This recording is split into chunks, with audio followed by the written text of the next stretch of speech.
Good morning, students. Today we are going to start a chapter producer equilibrium. Now in this chapter we will talk about the equilibrium level. Okay. So when a producer sells the goods in the market, then he wants to get the earning. ठीक है, वो earning ਲੈਣੀ ਚਾਹੁੰਦਾ ਹੈ ਤਾਂ ਕਿ ਜੋ goods cell ਕੀਤੀਆਂ ਜਾਂਦੀਆਂ ਨੇ ਕੋਸਟ ਤੋਂ ਜ਼ਿਆਦਾ ਉਹਦੀ ਅਰਨਿੰਗ ਹੋ ਪਾਏ। ਠੀਕ ਹੈ, so that earning is called profit. अगर उन्होंने प्रॉफिट होएगा तो ही प्रोड्यूसर मार्केट दे विच अपना जो बिजनेस है उन्होंने स्टार्ट रखेगा। ठीक है, प्रोडक्ट मार्केट दे विच सैल होनी है। सो विच profit he will be get, that is called revenue और that is called the equilibrium level. ठीक है, कि वो लैवल हुंदा है जिथे कोई प्रोड्यूसर उस अपने प्रॉफिट नूं कट नहीं करना चाहता। ठीक है, so that profit or that revenue point is called equilibrium level. So it will be clear. A producer also aim to maximize his satisfaction. ठीक है, वो satisfaction लेना चाहता है, but a producer satisfaction is maximized in terms of profit. ठीक है, उतना ही satisfy हो पाएगा, ताकि उसको satisfaction मिलेगी अगर when producer will get the profit from the selling goods. ठीक। So this chapter deals with the determination a level of output which yield the maximum profit. And in order to clearly understand the concept of producer equilibrium, it is necessary to understand the meaning of profit. So meaning of profit की होता है that profit refer to the excess or receipts from the sale of goods over the expenditure incurred on the producing them. Clear है कि अगर जो product उन्हें produce की है उसके ऊपर जो ਉਹਦੇ एक्सपेंडिचर आ रहे हैं उस एक्सपेंडिचर तो उपर ਉਹਦੀ अर्निंग होनी चाहिए है। क्लीयर है ना, ये नहीं है सपोज करो कि किसी प्रोड्यूसर के जो एक्सपेंडिचर हो रहे हैं 100 रुपीज़ हो रहे हैं और उन्होंने जो प्रॉफिट सैल करके मिल रहा है दैट इज़ 180 रुपीज़। ठीक है, उस प्रोडक्ट ਨੂੰ ਬਣਾਉਣ ਦੇ ਲਈ ਉਹਦੀ ਮੈਨੂਫੈਕਚਰਿੰਗ ਦੇ ਲਈ ਉਹਦੇ टोटल एक्सपेंडिचर इनपुट्स तो आउटपुट तक मोल्ड करने के लिए वो जो एक्सपेंडिचर सी that is 100 rupees, but he will get और he sells the goods 180 rupees, then he will get the profit. ठीक है, 180 रुपीज़।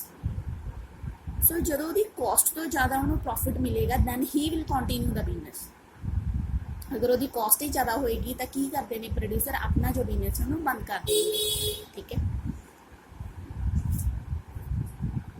फॉर एग्जाम्पल्स कि if a firm sells goods for ₹10 crore, ठीक है, आफ्टर इनकर एन एक्सपेंडिचर ऑफ 7 करोड़। अगर 10 करोड़ के goods वो सेल कर दी है वो एक्सपेंडिचर 7 करोड़ है then the profit will be 3 crore. ठीक है, producer equilibrium refer to a state rest when no change is required. A firm is said to be equilibrium when it has no inclinations to expand or to contract its output. It means कि producer equilibrium refers to that price and output combinations which bring maximum profit to the producer and the profit declines as more is produced. ठीक है, producer equilibrium ਉੱਥੇ ਹੀ stand ਕਰਦਾ ਹੈ ਜਦੋਂ producer ਨੂੰ maximize profit ਹੁੰਦਾ ਹੈ और ਉਹਦੀ जो cost ਹੁੰਦੀ ਹੈ ਉਹ profit ਦੇ ਨਾਲੋਂ ਘੱਟ ਹੁੰਦੀ ਹੈ। clear है ना ਇੰਨਾ ਕੁ? कोई भी person होए, कोई भी businessman होए वो यही कहेगा कि उसका प्रॉफिट ज़्यादा होना चाहिए। ठीक है, इतना सेम ही है कि इक्विलिब्रियम लेवल मीनस कि सैटिस्फैक्शन लेवल प्रोड्यूसर का उत्थे ही होएगा जिथे उन्होंने प्रॉफिट ज़्यादा मिलेगा। ठीक है, वो कॉस्ट्स घट होगी, प्रॉफिट ज़्यादा इनकम करेगा। ठीक है, next is there are the 2 methods for determination of the producer equilibrium. First is total revenue and total cost approach. ठीक है, and second is margin revenue and the margin cost approach.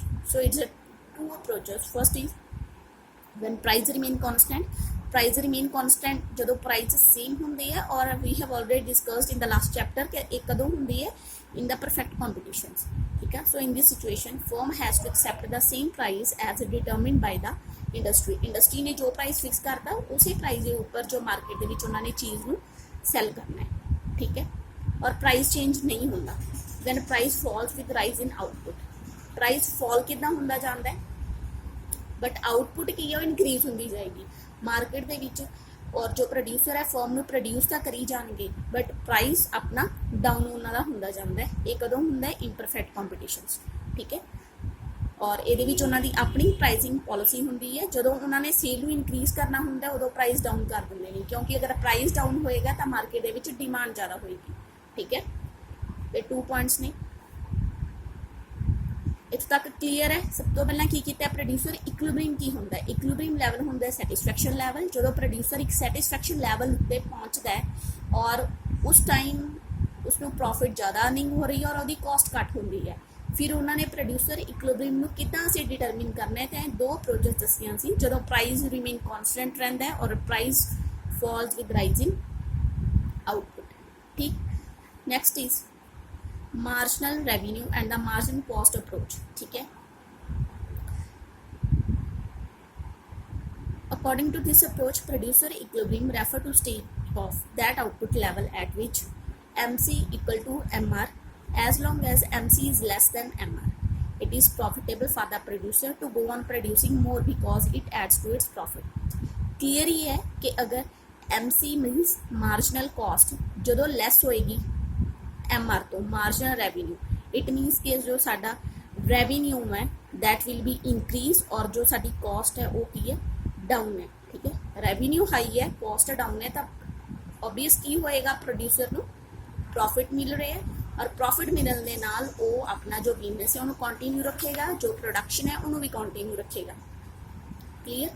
Second point की दसदा है, MC is greater than MR। हुण MC मीनस marginal cost ज़्यादा हो गई है और रेवेन्यू घट रहे हैं। इस लैवल के उपर की होंगे when MC is greater than MR after equilibrium it means producing more will lead to decline in profit. It means कि इस स्टेज के उपर प्रॉफिट डिक्लाइन होने स्टार्ट हो गए हैं। ठीक है, और रेवेन्यू प्रोड्यूसर्स दियाँ घट होनियाँ स्टार्ट हो गई ने। ठीक, ये 2 पॉइंट्स मैंशन किए गए हैं। फर्स्ट है कि MC इक्वल टू MR। इस पॉइंट में तुसी एक्सप्लेन करना है कि MC इक्वल टू MR सानू की दस रहे हैं कि जो रेवेन्यू हाई होंगे ने और कॉस्ट साडी घटती है तो जो है प्रोड्यूसर अपनी फॉर्म दे विच प्रोडक्शन नू स्टार्ट रखता है और जो इक्वल टू हो जांदियां ने उस टाइम भी स्टार्ट रखता है क्योंकि कॉस्ट रेवेन्यू के बराबर चल रही है, घट नहीं रही। सैकेंड पॉइंट की दसदा है, जो कॉस्ट हाई हो जाती है रेवेन्यू घट जाता है, इट मीनस कि उसका जो प्रॉफिट है डिक्लाइन हो रहा है। ठीक है, और फिर वो डिसीजन लैंदा है कि बिजनेस का की करना है। ठीक है, both the conditions are needed for producer equilibrium. इन्हां दोनों नूं ओही एक्सप्लेनेशन की गई है। इन्हां पॉइंट्स दे विच कुछ ज़्यादा डिफिकल्ट नहीं है, इन्हां दे विच सिर्फ उन्होंने एक क्लैरिटी की है कि जो MC इक्वल टू MR होएगा उही लाइनस इन्होंने इत्थे एक्सप्लेन की हुई ने। सेम सारा कुछ सेम एक्सप्लेन किया हुआ है कि every producers aim to maximize the total profit. Clear. So for this a firm compares its MR with its MC। so producers की करते हैं, firms की करदियां ने अपनी marginal revenue नू margin cost के नाल compare करदियां ने। ठीक है, profit will increase as long as MR exceeds MC and profit will fall if MR is less than MC। clear है कि जो MR increase होंदा है तो cost घट होंदियां ने, it means profit होएगा, पर जो cost ज़्यादा हो जांदियां ने MR घट जांदी है, it means के loss होएगा। clear है। Producer is also not in equilibrium when MC greater than MR because benefit is less than the cost. It means the firm will be at equilibrium when MC equal to MR। So firm equilibrium producer equilibrium level ते कित्थे होएगा जदों MC equal to MR हुंदी है। First point ये दस रहे हैं सानू। ठीक है, कि प्रोड्यूसर इक्विलिब्रियम लेवल कित्थे स्टैंड करता है when MC equal to MR। Clear. Next, MC is greater than MR after MC equal to MR output level. जो MC ग्रेटर दैन हो जाती है मीनस कि MC जो ज़्यादा हाई हो जाता है किस पॉइंट तो बाद जो MC equal to MR level पर सी, जो दोनों बराबर सी उस तो बाद की होंगे MC ज़्यादा होना स्टार्ट कर देती है। ठीक है, जान कि साडी कॉस्ट फॉर्म की इंक्रीज होना शुरू करती है। फिर की होंगे MC equal to MR is a necessary conditions but not sufficient enough to ensure equilibrium। It means MC equal to MR may occur at no than one level of output। ठीक है। On the other hand, if MC is less than MR beyond MC equal to MR output, it is possible to add to profit by producing more। So first condition will be supplemented with the second conditions to attain the producer equilibrium। ठीक है, equilibrium level कहते उत्थे stand करता है जदों दोनों ਜਾਂ ਤਾਂ ਰੈਵਨਿਊ ਸਾਡਾ ਇਨਕਰੀਜ਼ ਹੋਏ ਜਾਂ ਦੋਨੋਂ ਕੋਸਟ ਕੀ ਨੇ ਬਰਾਬਰ ਹੋਣ। ਬਟ ਜਦੋਂ ਕੋਸਟ ਵੱਧ ਜਾਂਦੀ ਹੈ ਉਸ ਟਾਈਮ ਇਕੁਇਲਿਬ੍ਰੀਅਮ ਲੈਵਲ ਪ੍ਰੋਡਿਊਸਰ नहीं लै पाता। क्लीयर है। और जिस टाइम MC हाई हो जाती है, कॉस्ट ज़्यादा हो जाती है, तो उस टाइम प्रोड्यूसर अपनी जो प्रोडक्शन है उन्होंने रिड्यूस करते हैं, उन्होंने घट करना, यानी कि उन्होंने जो आउटपुट है वो घट होना स्टार्ट कर देती है। ठीक है, यानी कि प्रोडक्शन उन्नी नहीं हो पाती।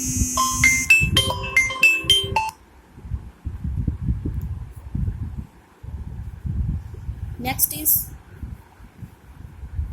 टू मैथड्स ने जिन्हों के थ्रू इन्होंने इनू क्लीयर किया हुआ है कि प्रोड्यूसर इक्विलिब्रियम कित्थे स्टैंड करेगा। ठीक है, चैप्टर दे विच कुछ नहीं है, सिर्फ प्रोड्यूसर इक्विलिब्रियम का मीनिंग दसिया हुआ है। इस तो बाद उन्होंने अप्रोचस नू डिफाइन किया गया है। फर्स्ट है मार्जिन रेवन्यू ते मार्जिन कॉस्ट की अप्रोच। ये उन्होंने सिर्फ इन्होंने मीनिंग क्लीयर किए गए हैं, और जो ये मीनिंग क्लीयर किए गए हैं नैक्सट यही मीनिंग इत्थे इन्होंने एक्सप्लेन किए हुए हैं। फर्स्ट एक्सप्लेनेशन की है कि when a price remain constant. ठीक है, प्राइस रिमेन कॉन्सटेंट मीनस की है कि प्राइस कॉन्सटेंट रहता है, प्राइजेस के कोई चेंज नहीं आना। Price equal to average revenue होंगे। ठीक है, और एवरेज रेवन्यू के भी कोई चेंज नहीं आएगा। ये तुसी माइंड दे विच रखना है। क्लीयर। सो ये देखो आउटपुट टेबल देखते हैं। पहला output is 1 to 6, price same है बिकॉज क्योंकि price remain constant. Clear. So price constant है तो मार्जिनल रेवेन्यू भी कॉन्स्टेंट रहेगा। क्यों रहेगा? अगर एवरेज रेवेन्यू चेंज होएगा तो मार्जिन रेवेन्यू चेंज होएगा, बट अगर एवरेज रेवेन्यू या प्राइस अगर सेम होंगे हैं तो वो इफेक्ट के नाल मार्जिन रेवेन्यू भी सेम रहता है। ठीक है। Also the revenue from every additional units margin revenue is equal to average revenue, क्योंकि एवरेज रेवेन्यू सेम है। इफेक्ट किहदे उपर पैना है? टोटल रेवेन्यू के उपर। टोटल रेवेन्यू चेंज होएगा प्राइस कॉन्सटेंट के नाल। प्राइस कॉन्सटेंट के विच की हुंदा है? Price, average revenue and margin revenue तीनों सेम रहते हैं। ठीक है। नैक्सट की है average revenue is same to MR curve. Producers aim to produce that level of output at which MC is equal to MR and MC is greater than MR. ठीक है, after MC equal to MR output level.